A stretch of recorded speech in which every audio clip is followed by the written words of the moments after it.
complexity behind the figures. On Spotlight, we examine hardcore financial issues. Join me, Philip Nanfuri, on MX24, together with policymakers and experts as we talk business.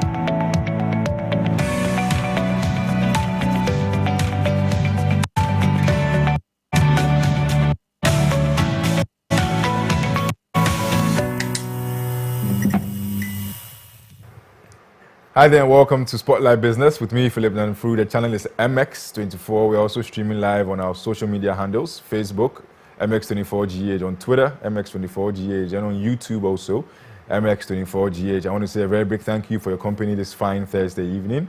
And on our discussion table tonight, we were looking at three key issues that relate to micro, small, and medium-scale enterprises and to the larger private sector within the country.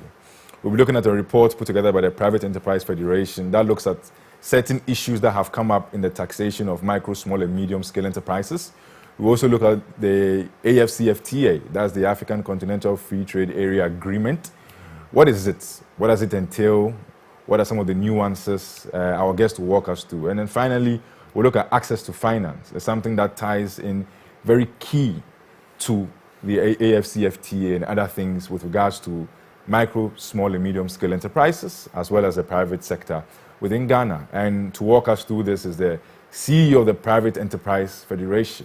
We are using the word private a lot tonight, and Osei Bonsu is going to take us through these three things I've enumerated for our discussion tonight. So without further ado, I want to say a very big thank you to him for joining us from his busy schedule. Nana, thank you very much. Thank you for inviting me. I'm very grateful for the opportunity to share. Looking very sharp and dapper as usual. Whoa. We only come to learn and share. Okay, thank you very much. So, Nana, three key issues we're going to talk about tonight. I want us to start off with your research that you did with OSIWA. I think that's the Open Society Initiative for West Africa. Yes. Perfect. And your report is titled Research into Ghana's Tax Regime and the Need for Reforms in the Taxation of Micro, Small, and Medium-Sized Enterprises in Ghana. What struck me first, before I even get into the report, is why was there a need for such a report? We always talk about SMEs in different forms, particularly on the funding issues, which we'll get to. But why the taxation issue and MSMEs? You know, MSMEs, cost of doing business, encompasses a whole range of things, including payment of taxes. And in any jurisdiction, payment of taxes should be equitable and fair to the taxpayers. So if the person paying the taxes incur a lot of hardship and difficulties to continue to do business after payment of taxes, then the tax regime is not fair to them. And from numerous complaints from our private sector, MSMEs, players, and all over the period, it dawned on us that maybe we should look into that. Because everybody has accepted the standards that income tax, and I'm talking about income tax particularly. Okay. Income tax should be one for everybody, whether you're a big player or small potatoes. The giant multi-million businesses are paying 25% on taxes on their income, so is the micro institutions. But then if you delve deeply into it, people do not set up businesses to pay taxes. They set up businesses to make money for themselves and then meet all the obligations and entrapments that the Constitution requires on them. So looking at that kind of scenario, then it dawned on us that how do we understand what these guys are going through? And that's what started us from on the path of looking into the challenges, looking into the residual business requirements or business things that they needed to do. We applied to OSIWA, Open Society Initiative of West Africa, and brought our complaints and constraints and difficulties to them. And they agreed that we have to look into it and they wouldn't mind. So this is about 2 years now, since 2018. We've been working on it with some serious researchers, senior accountants and tax players who then assisted us to do the research. Okay. At the beginning of the report, Nana, I realized MSMEs have been defined. And I think within our space, we are taking a definition from, if I'm not wrong, GSS has something to play in there, as well as the United Nations Industrial Development Organization. I know South Africa, for example, there's an act that defines small business. Oh, correct. Within our space, do you think it's important, and correct me if I'm wrong, I don't know if we've given a definition to MSMEs in Ghana within law. Have we done that yet? No, we are in the process of doing it. The Constitution or the, grants that authority to the NBSSI to determine what constitutes micro, small, and medium enterprises. Okay. But when I did the Venture Capital Trust Fund, that was the only time we described what constituted SMEs. If you look at the Venture Trust Fund Act, it describes what an SME constitutes. Okay. But that's not the legal definition so far as a country is concerned as what constitutes micro, small, and medium enterprises. That opportunity has been obligation entrusted to NBSSI. Yes. They're working on it. I think there's an act in Parliament that's going to finally describe what constitutes MSME. Okay. And you spoke about equitable tax, and then I think fairness also. Yes. These were the two words you used. Yes. When you look across the international space, the report also has defined a number of countries and what's going on there. Correct. South Africa, Cameroon, DRC, Sierra Leone. And I like the fact that these are African countries. Yes. There's Macedonia in there, there's Australia, etc. You have worked and lived in the US. Yes, sir. What do you see there that we lack here when it comes to taxation and MSMEs? I'm not going to compare Ghana to USA. I'm comparing Ghana to its peers, Nigeria, Sierra Leone, and others, who have found prudence in the fact that they categorize the tax elements that applies to different players in the business front. And that is what Nigeria has about a 4-tier system. Others have 3-tier, others have 2-tier. It fits each country's needs and interests. It's not one shoe fits all. So looking at that terrain, and it's going to be part of the discussion that comes after that, we're now going to be competing with Nigeria, Sierra Leone, Mauritius, and others under the CFTA, under the African Continental Free Trade Agreement. So if you don't position yourself right, your businesses are going to collapse. So looking at these things, before the CFTA even came to being, we realized that our micro, small, and medium enterprises have a greater difficulty meeting the compliance responsibility under the tax system. Let's not forget, anytime you have compliance issues, there's a cost to it. Before I can comply, I have to either hire somebody or take time for my business to do. So there's always a cost. And that's how we look at it. So if you're going to burden a small and medium enterprise, education is a key. Do they understand the language? No. If they don't, how do they comply? They have to hire somebody to work with them to enable them to pay their taxes. Now, who in their right mind will hire somebody to pay them to pay taxes? So the businessman said, forget about this one, because I ain't going through this to pay somebody to go pay taxes. But it's an obligation. It's something legally that you're bound to be in compliance. But because it's so difficult, and as I said, the balance is between continuing to do business and paying taxes. If I'm going to pay taxes to erode my competitiveness and erode my ability to sustain my business, I'm not going to pay. That is logical. So what we're saying is, government, look at it from the perspective that what are taxes? It's for revenue to government. If you want more revenue, let more people pay. And if you want more people to pay, make the rules of engagement lower. Tax rules, tax rates, and then give them the opportunity. There are three things: education, the innovations, the IT and others, and then the kind of advisory service. If you give GRA the opportunity to advise the businesses as friends, not as bullies, because everybody thinks that GRA is a bully. They may be or may not, but they have a responsibility to also do what they need to do. But there must be an atmosphere where there must be a relationship where the business people feel comfortable to approach GRA that this is my challenge. Can you work with me? If you have a meeting here that is organized by GRA, I'll be surprised if 3 people come. But if you have a meeting that you have business association and all, people want to listen because they're scared to get their names in the book of GRA for fear of being intimidated and all.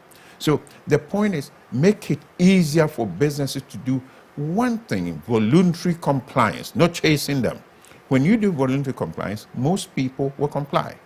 When you lower the boom and you lower the price and you lower the cost of what they need to do, most people will comply. If you also allow them the rate that is affordable to them, most people will comply.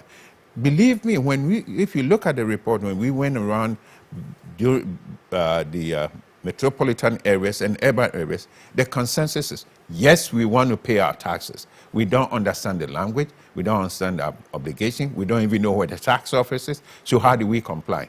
Catch me if you can. They run. So, Nana, most of the things you are enumerating right now seem to surround an education issue. I'm not asking you to speak for or against, but do you think the GRA has not endeared itself in a positive way towards the MSMEs, and also the MSMEs in turn, haven't they taken steps in small ways to learn some of these things? I'm trying to look for a bridge between the revenue authorities. Is the language. And the MSMEs. If I can speak English, I cannot read English, and the law is in English and it's not interpreted to me, how do I comply? True. So education is one of the things. GRA might have done a lot of education at a higher scale, way above the levels of understanding of the micro, small, and medium enterprises. These are things that we've been working with GRA to make sure that they lower the language so most people can understand. This report, GRA is part of it. We've been talking to them for the past 1.5 years, 2 years, every turn that we make. They know. They want to do more education. What are the mediums of communication that they're going to use to communicate for the average SME to understand? Those are the kind of things. The other part is our small and medium enterprises do not aggregate data. The biggest challenge. So if I don't have my data as to my turnover per day, per week, per month, at the end of the year, how do I know how much taxes I have to pay? So some SMEs who believe that they at all costs they have to pay, sometimes overpay. Those who don't. So the cost of administration of taxes is very high. But if you allow people to be able to do this in the confines of their homes and understand the merits of it and be able to aggregate their data, it becomes easier. And more people are going to be paying taxes, or more businesses. Look, the micro, small, and medium enterprises constitute about 92% of all businesses. Yes. They only contribute 4%. So if I were GRA, what would I be thinking? How come they're only paying 4%? Do they understand? Are they all tax dodgers or tax cheats? No, there must be something wrong. So the absence of aggregation of data or record keeping is one of the biggest constraints. Fortunately, GRA itself is coming up with a new IT system called ITAPS. Yeah. The ITAPS will allow the private sector to take the ITAPS, aggregate their daily turnover until the end of the year, and with a press of a button, it should be able to aggregate their tax obligation for them to pay. This is a plus engagement that will allow our people. But if you don't have the IT background and understanding, cannot use the system, how are you going to do that? That needs another form of education. So education is critical. But apart from education, the tax rate, 25% for everybody, is unacceptable. And it should be looked at. Yes, should be looked at. In the end of the concluding part of the report, in a conclusion, page 41, I want to read verbatim. And it says, Ghana needs to adopt a tiered tax system which reduces the tax burden on businesses, especially MSMEs, to encourage voluntary compliance and reduce the cost of tax administration. It should also be noted that the success of the recommendations proposed in the study depends on the ability of GRA to reform its administrative systems effectively and innovatively, embark on tax education and awareness creation in partnership with the business associations and other civil society groups. Now, Nana, the tiered tax system, if you can give us a snapshot of what exactly it will look like in the system, amount, or how is it going to look like? It depends on what we're using as a criteria. And we proposing using the turnover as criteria instead of your net taxable income. Okay. Okay. So your turnover is your sales and activity and income coming in. Yeah. So we said that if your turnover is between 0 and 90,000, let the government allow you to pay one fee for the rest of the year. No deductions, nothing. No gimmicks, just one fee. Maybe 1,000, 2,000 or 2,000, whatever will be agreed finally. That is one-time fee. If you move to the next tier, that from 90,000, your turnover from 90,000 to 200,000, you may be paying 5% or 3% or 6%, as we all agree. And there's no deduction, no gimmicks, just that based upon your turnover. Then if you move to the next category, from 200,000 to 1 million, that we think should be the end of the SME angle. Then you also move into a different tax bracket, that is maybe 7% or 8% or what. So those are the things we are proposing that we have to work on to agree. If you look at the bottom of the report, there's a scenario analysis. Yeah. The scenario analysis gives you the point that if you let people pay this one-time fee, pay a little less than the 6% or 5%, you can rope in, when you rope in 20% of potential SMEs, taxable SMEs, look how much money accrues to government. At the end of the day, of all tax systems and all, what are we looking at? To increase the revenue of government to be able to execute its agenda. Because we all sit here and we want government to do A, B, C, D, including the businesses. How does government achieve those things? Unless they get the revenues. But revenues are not going to come when the avenues and procedures for people to pay their taxes are so, book long or so onerous on the part of the businesses that they say, forget about it. I can't go through this crap and be able to pay the taxes. So that's what is happening. Okay. Nana, a very important thing. I mean, this is a fantastic report, very educative, 44 pages, a lot to go through, especially for somebody who is not a tax expert. But my question here is, how do we ensure that the substance here is used and we follow through with some of these recommendations to ensure that, as you mentioned in the conclusion, the GRA should, together with the private sector, move together? How will we ensure that in the coming months, these things actually follow through? Because we have a situation where we do a lot of things in the country, yes, and it becomes a talk shop. Everybody wears a nice suit, goes to talk in it. Yeah. How do we ensure that we actually do this? I like your suit anyway. Thank you very much. The point is that throughout the period, we engaged, as I said, we engaged the duty bearers, GRA. We also engaged Parliament, the house that is most important to make amends. And fortunately, we have the ear of both sides of the political parties. Okay. We have the NDCs, we have the NPP, all agreed. When we launched this, unfortunately, the chairman of the Finance Committee and the minority person could not attend. Okay. But the chairman of the Trade Commission, the Trade Select Committee, was part of.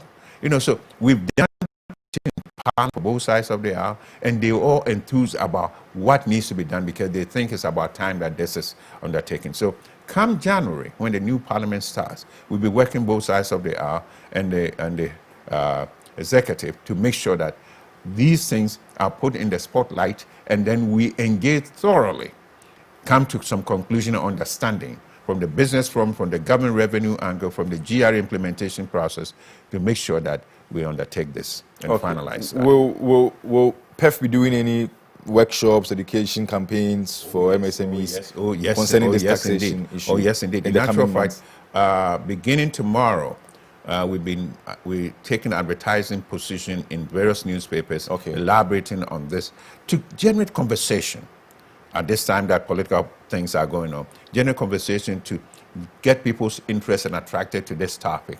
So at the end of the election period, we'll be ready to roll with everybody who is interested to be a part of. And will this report be made available on the PEF's website? Yes. It will be yes, for businesses. Yes, for to businesses. access it. We're mailing a whole lot of them to various houses, players in both sides of the aisle, judiciary, tax players, and universities, and all. We want a comprehensive discussion on this one because it's going to affect everything we do, in the form of competition under the CFTA, in the form of revenue generation to the government, in the form of government's ability to execute its programs to provide for the citizenry. So this is the basis of how we survive going forward. Okay, so to all our viewers and listeners who own micro, small, and medium-sized enterprises, the Private Enterprise Federation came out with a research document we've just discussed. It's research into Ghana's tax regime and the need for reforms in the taxation of micro, small, and medium-sized enterprises. And it was put together by the Private Enterprise Federation, which is headed by Osei Bonsu. Now, he spoke about, he mentioned the AFCFTA. We'll be delving into the second part of our conversation.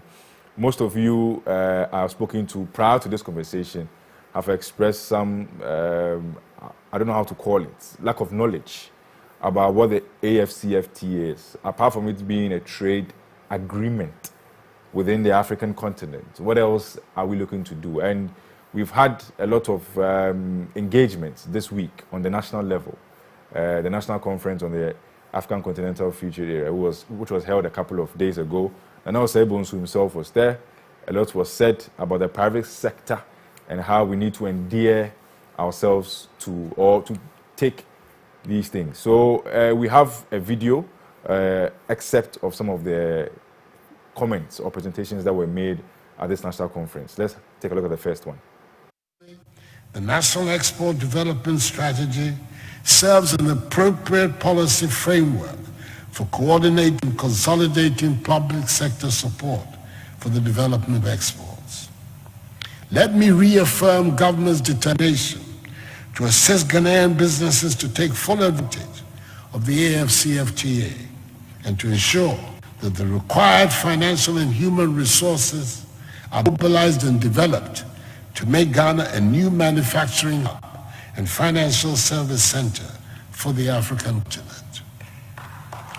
Government is fully committed to the implementation of the AFCFTA. With the collective desire for shared prosperity, we are confident that the AFCFTA will succeed and generate a new impetus and dynamism for the rapid growth of Africa's economies and deepen the process of integration and unification in Africa. Empowered Ghanaian enterprises should be frontline actors of this new exciting journey in Africa's. So that was His Excellency the President speaking at the recently held national conference on the African continental free trade area. Now, Nana, I'm sure you've heard this question over and over again, and I think I need to ask it for our viewers and listeners, especially those who may not be interested or aware. When we talk about the Africa Continental Free Trade Area or agreement or whatever we want to call it, what exactly are we talking about? Some say the African continent or African countries are going to buy and sell goods from each other. Beyond that, what else is it? Well, Africa trade among ourselves. Africa versus Africa, Ghana to Togo, Ghana, Nigeria, Ghana, Guinea, whatever, is very low. We trade only 12 to 15%. We trade with the others. So what the Continental Free Trade Agreement is bringing to bear is that let's trade among ourselves. We're neighbors, we're citizens, we're friends. Why weren't we trading more among ourselves? Because we have all the same raw material base, agricultural base, and there's no value addition. So why would I trade my cocoa versus your chocolate or your coffee or your other products, other raw materials? So the Continental Free Trade is now aggregating the opportunities that Africans can do for ourselves instead of doing with the others.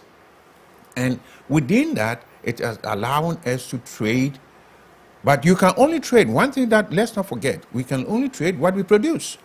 If you produce nothing, you're going to trade nothing. So it's giving you the opportunity that if you're going to trade, these are the tradable commodities, or these are the avenues that you can use to trade. Now, there's two things that are happening within that continental agreement. First is the rules of origin. Okay. what does the rules of origin mean? That products that will be tradable among Africans, the rules of origin means that a majority of the content of that product should come from within Africa. So you cannot go to Europe or China or something and bring a product and say, I'm going to use that under the CFTA. It won't work. It doesn't qualify. So what we're pushing from the business front is that the rules of origin should not be lower than 70% of the content of a product from within the African country. Because if we don't do that, the matured economies with the expertise and cost of doing business would take aggregate from different countries and come and do maybe 35% what we call rules of origin or local content, and then trade among us. It will leave our raw materials where they are. And the trade between Africa is not going to come from Africa to Africa and the benefit to the countries, but the benefit Africa to Africa through third parties, which is not going to work. So at the end of the day, it's going to call what we call assemblies of goods, because they assemble here and trade among us, and then they take the profits home. Agriculture, that's our mainstay. That's our biggest opportunity. Agriculture within the next 10 years will be 1 trillion. Who controls it? Not Africans. We only trade 12%. Third parties. You think they're going to give it to us on a silver platter? No. So what we need is the rules of engagement, that the rules of origin, should allow that the content should not be lower than 70%. So you go to Guinea, you go to Ghana, you go to Nigeria, you go to South Africa, aggregate that. Let's give an example. Chocolate. Ghana and Cote d'Ivoire produce cocoa. Okay. Now, chocolate. We're going to do chocolate. How do you do chocolate without milk? So we're going to go to Kenya and Uganda, get milk. How do you do that without sugar? We go to Mauritius to get the sugar. So the chocolate that is coming from Ghana, tradable across, will have an aggregation of local raw materials coming from within Africa as well. Ghana is now assembling Volkswagen and others. Now, in future, we have iron ore, we have manganese, we can make steel. So the spare parts that are coming from Ghana, spare parts coming from Mauritius, coming from Rwanda. So the finished product is going to be a product from Africa, tradable from within Africa and the rest of the world. So that rules of origin is a critical element that the leaders our governments who negotiate it. You see, this is an agreement that's negotiated by governments to be played by private sector, who don't have a say in the agreement anyway. Now that we move into the next phase, we have a private sector advisory board that is also going to be in place. There's another point that is very critical, the Commission of Arbitration. In case one country plays bully and it's not playing fair, any business group can report to the commission, the arbitration is set up, they finalize the decision, and it's final. So you can't have a country bully the others where it's a state-sponsored competition. Instead of private sector, you have the government doing this and put a private label on it. It's where it costs less in the foreign country than at home. In Africa. Then you know for sure that there's dumping. Good for us. Ghana has set an example. Last week, the Ghana International Trade Commission did a resolution of an issue between Aluwex and another company where they realized that they were dumping of some elements that were coming from China. And Ghana made a statement that this is unacceptable, and they now decided that it was state dumping. So these are things that the CFTA is bringing to the fore, that if you want to compete fair, there must be fair competition. If you feel a breach that there's no fair competition, there are avenues for redress. Okay. Now we'll take a quick break. When we come back, let's put into context what the president means by private sector should take opportunities. What do we mean? You are heading the Private Enterprise Federation. What do we mean by that? This is Spotlight Business. My name is Nanfuri. My guest, Osei Bonsu, CEO of the Private Enterprise Federation. We're taking a quick break. We'll be right back.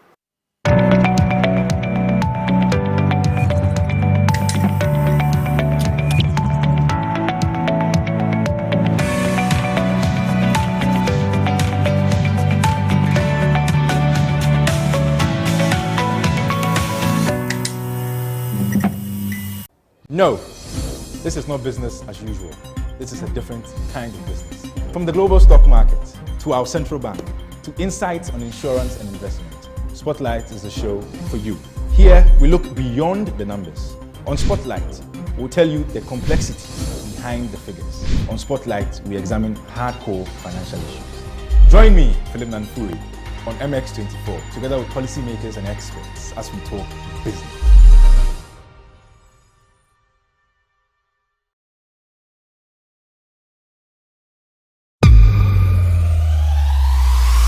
Superb finish from Bernardo Silva. Magical!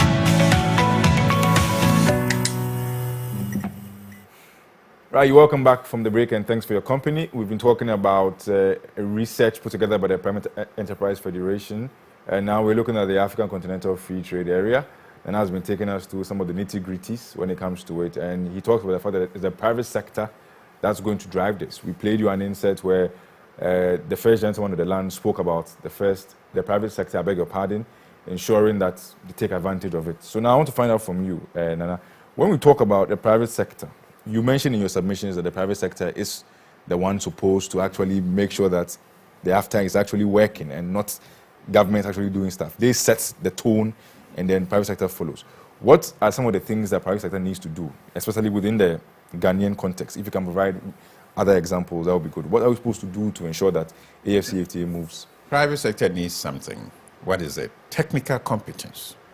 To appreciate even the term of the AFCFTA.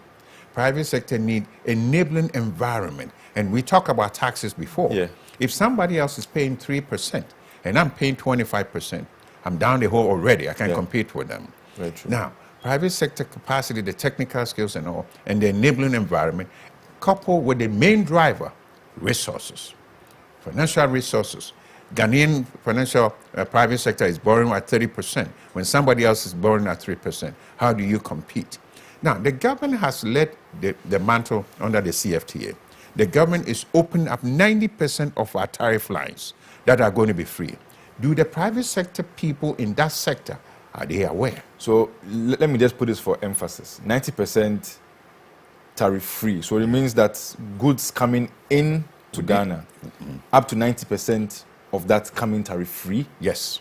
Completely? Free, yes. You decide which sector. It's not 90% of value or 90%. It's 90% of the sector that you charge tariffs on. So you can take 10%, that's your special, that cannot be touched.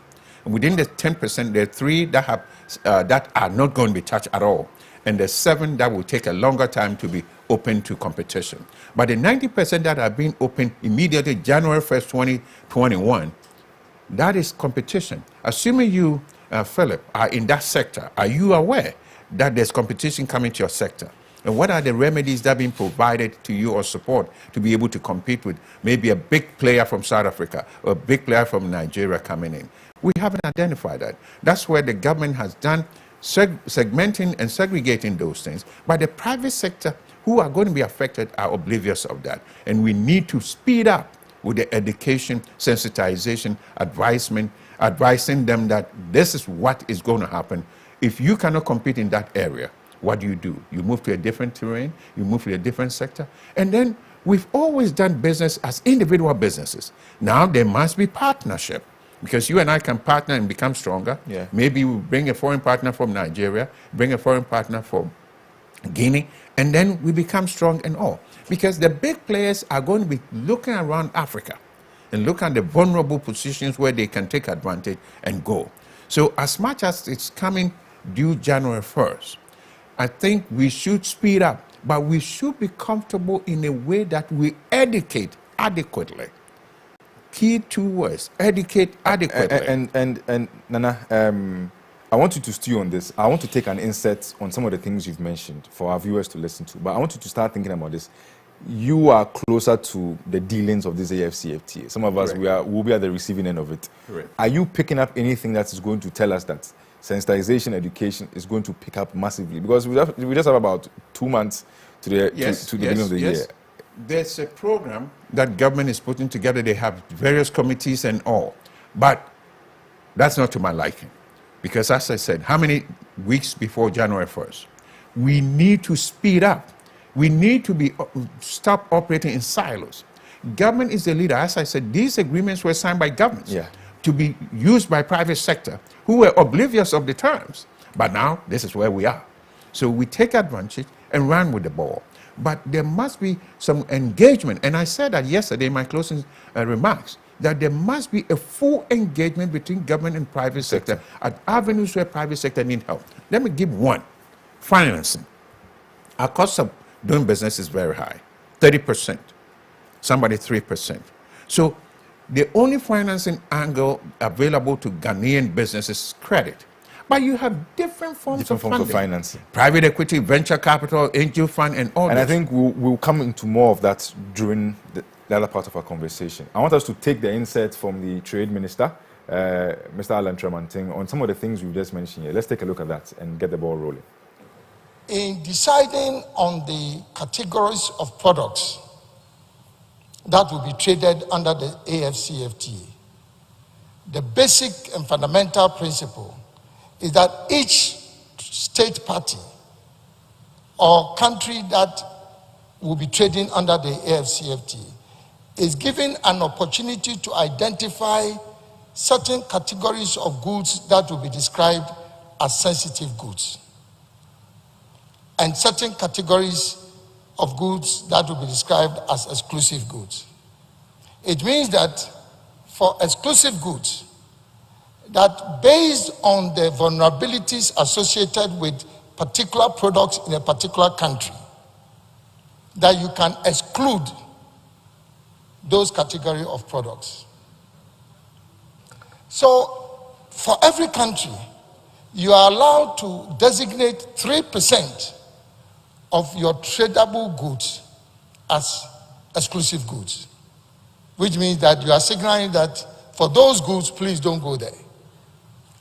For 7% of the goods that you would trade, you are allowed to designate them as sensitive goods, which means that you would only liberalize or reduce or eliminate the tariffs on those ones over a longer period of time. So that was the Trade Minister, Mr. Alan Tremanting, speaking at the conference, national conference of the AFCFTA. Now I want to come to Nana. He's talking about exclusivity, 3%, 10%.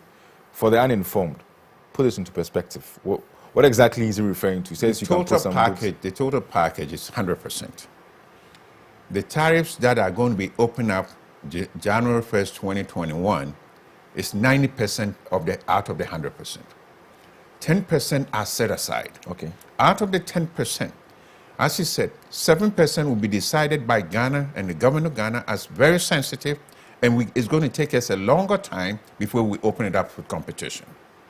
3% excess sensitivity that never going to be open to anything.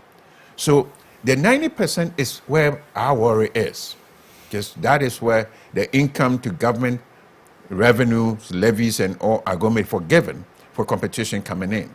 And that is where our micro, small, and medium enterprises are operating. And we said in a conversation earlier, we said that 90% or 92% of our businesses are MSMEs.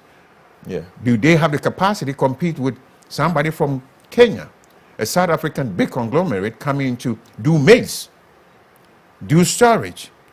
And these are the Kaya angle. How can they compete? So we have to be able to educate the people who are most vulnerable in those sectors within the 90 percentile space and say, okay, competition is coming. We think you are most vulnerable. So maybe you can do otherwise. Or maybe you aggregate yourself into a big pillar that can compete with those that come in. So those are the kind of things that we need to be doing. That education angle has not started, and I think it's starting a little too late. But to me, if it's starting too late and we put the right pillars in place, that people know what to do, and we give the support, keyword support, because the micro, small, and medium enterprises cannot on their own compete. So they need the support, technical, advisory, financial. if we put this together and get the requisite tools for the training and capacity and get the private sector to do not in silos but in partnership, we should be able to do well. So, Nana, within the Ghanaian context, I mean, you have been in business Not since God created Adam. No. Double my age. Within our context, if you were the Minister for Trade, hypothetically speaking, which areas do you think we're looking at within the Ghanaian context? Which areas are you going to open up? Which areas do you think are competitive and stuff like that? Well, they have already declared the areas, the 90 percentile. So I'm not going to speculate which areas I differ or disagree. Okay. That information should be disseminated widely. Coming Monday, everybody in Ghana should know which sectors are the 90 percentile going to be. So that hasn't been made public yet? No, it's there, but it's not public information. Look, when I did a presentation yesterday, I asked the people in the audience, the businesses, how many of them understand where it is, what it is, and which areas are going to be affected. Majority said no. Because this is news to me too. Yes. So we need to do adequate engagement through the business association. And this is how the business association become relevant in this angle. Access to this kind of information. You have access to their website, even though if you're not a member, you still have. But you get the benefit of the technical competence and technical information from the business association. So I encourage all the businesses that, look, partner with somebody. Partner and engage the business association of that sector and be a part of. Because on your own, if you think that you're going to be doing on your own and survive, believe me, competition will swallow you. And if come 2021, there's not enough information out there, knowledge, sensitization, I mean, God forbid it, what do you think, will there be a very measurable adverse impact? Oh, I think beginning there will be helter-skelter, scary systems that people, this is coming, that is coming, hearsay and all that. But we shouldn't panic. To me, it's a consistent engagement with the technical competency and the process and procedure put in place. Once you do that, categorically, gradually, you can move into place and be able to survive. If a Kenyan business want to come to Ghana, then overnight, January 2nd, be able to go to Makala and start doing things. Because you see, the rules of engagement and also the Africa Trade Agreement does not usurp the rules of each country. So when you go there and there's a requirement, you still have to meet the requirement before you can do business. So that is a consolation that we should always, that there's a fallback. Yes, it allows you to go and compete, but it doesn't allow you to go and usurp the rules and the laws of that country that you're going to compete. So it allows us the chance to be able to grow and even look at the face of the competition and say, wait a minute, this is what is coming. How do we group ourselves and aggregate to be able to compete? And Nana, I think I would want to ask this question. It may sound silly, so a small disclaimer. With countries within Africa and beyond the shores of Africa, how I'm just thinking about it, I'm like, okay, there's a lot of thing going around. How let me give you one close next door. We have a CTLS, ECOWAS trade protocol, which has a lot of flaws in it. Now, who wants to do ECOWAS protocol? We're going to CFTA. We have a bilateral with the EPA. Who wants to worry about EPA? EPA can come to Ghana and do what they want to do in Ghana, but they're not tradable across the borders. So that is it. There are multilateral agreements that Ghana have signed or different countries have signed. But CFTA allows you to do what you need to do, oblivious or disregarding what the bilaterals are. Because those, you see, this is where the problem sometimes comes. Governments sign these bilaterals, sometimes without engagement of private sector. Now, private sector have a key that can enter the door, and that's the CFTA. Say, okay, you signed that agreement, deal with it. We're going to go and do business under the CFTA, which allows us to do almost everything. Okay. Another thing we had tabled to discuss for viewers and listeners is access to finance, in case you're lost in a lot of trade deals that are going on.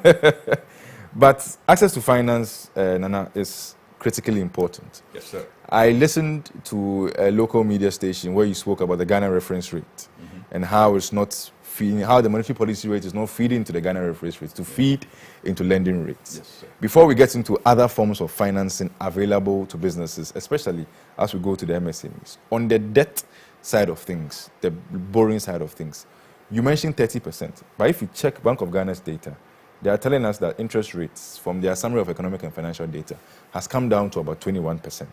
Some agree with you that it's not that case, it's still as high up. Yes. What do you think are the factors that are mitigating against bringing down interest rates to appreciable levels? Okay. People, the lenders look at the risk exposure and say, okay, this is what I'm going to use to cover my risk. But Bank of Ghana has an obligation. Obligation meaning leveling the playing field, where Bank of Ghana policy rate should influence the lending rate for any lending institution. If you go down to the United States, I started my banking career from the Federal Reserve Bank, where the federal Fed fund rate is not more than, the lending rate is not more than 400 basis points above the Fed fund rate. Finito. It gives 400 basis. Some would do 20%, some would do 10, some would do 15 and all. But the policy rate of Bank of Ghana has minimal impact on the lending rate of an institution because the formula glorifies certain inefficiencies that we disagree. But that's what it is. Before even now, I think they call it Accra rate. But before the that, reference rate. they were glorifying money in the vault. Now, if I take Kwesi and Ama's money and I put in the vault, should I be glorified with 1% interest rate return on that investment? If I don't know what to do with the money, I shouldn't take it. But those things were there. Now there's some correction and we have the Accra rate. But still the influence, so if Bank of Ghana want to influence the lending rate, they will take a longer time to do that because it has just a minuscule impact in that formula. And that is where we have the problem. But Nana, let me play the devil's advocate here. Some say we came from the base rate model that was more problematic. This Ghana reference rate model that looks at the monetary policy rate, the 91-day treasury bill rate, and the interbank lending rate. Some say if the Bank of Ghana's policy rate moves and this 91-day treasury bill goes up because government's appetite for borrowing short term has gone up, and then the interbank lending rate is going up also, then obviously we expect the Ghana reference rate to go up. You mentioned something, government's appetite for borrowing. For who underwrites government's borrowing? Bank of Ghana. Right? Yeah. So if Bank of Ghana says, Mr. Government, we're going to limit you to X, can they do? But so these are things that we're overlooking. The role of Bank of Ghana. Bank of Ghana has authority and the wherewithal to be able to influence the lending rate anytime if they want to do it. They can either float liquidity in the system that people, as I'm going to talk about this, the kind of support private sector needs to do CFTA. Let's create a special bond floated by Bank of Ghana that they buy these bonds from various banks, institutions, to be utilized exclusively for providing and developing the products that are going to be tradable across under the CFTA. CFTA bond. Let's create a Bank of Ghana has the capacity to do, they have the authority to do. Federal Reserve can float, buy paper from various banks to float liquidity into the system. We also have the same thing. Go and read the Bank of Ghana Act. So we should not, the president in his presentation said, innovative financing to allow the technical competencies and the private sector development to do. We cannot be intimidated by yesteryears and all the previous things that, oh, we don't have this, and if we do, it's inflation. My goodness. When you have unemployment more than 50% of the population, not counting those in the traffic and at the junctions and traffic lights selling, then you don't measure inflation rate.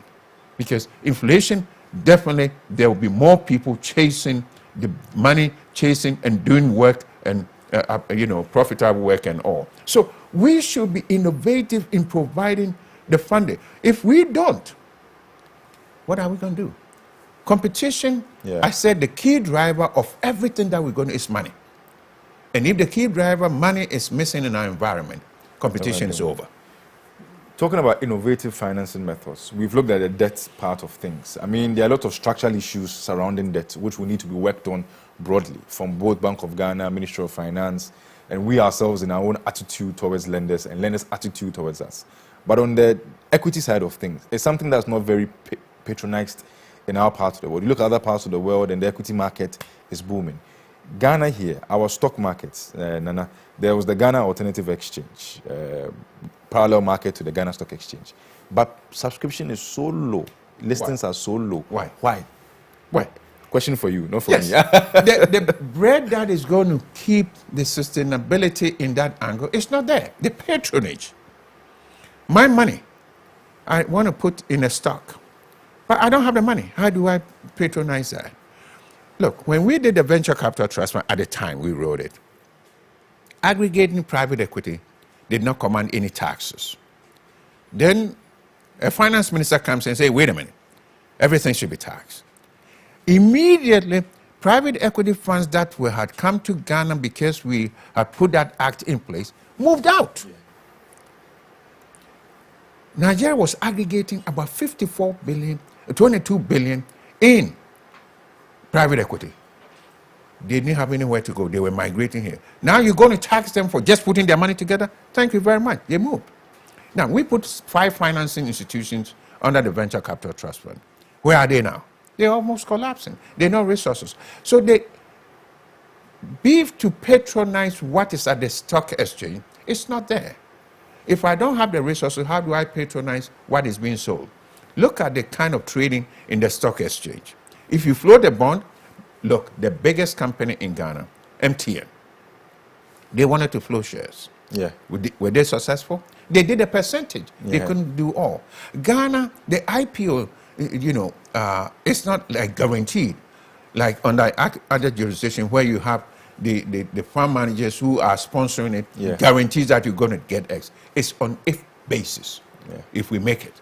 So the patronage is not that people don't want to do it, but then they don't have the resources to be able to do. And that is why the private equity angle is not going. Even the alternate market, which has been lowering the kind of standards and all, it's not working. Because you can lower it all you want.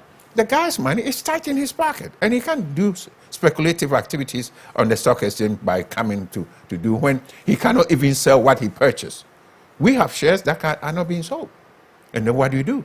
It becomes worthless paper. So in such a situation, what other forms of financing do we see? I mean, private equity, angel investors are good forms. Influence that. We still can influence. We still can influence the establishment of those by creating the tax incentive for people to put their monies together to do that.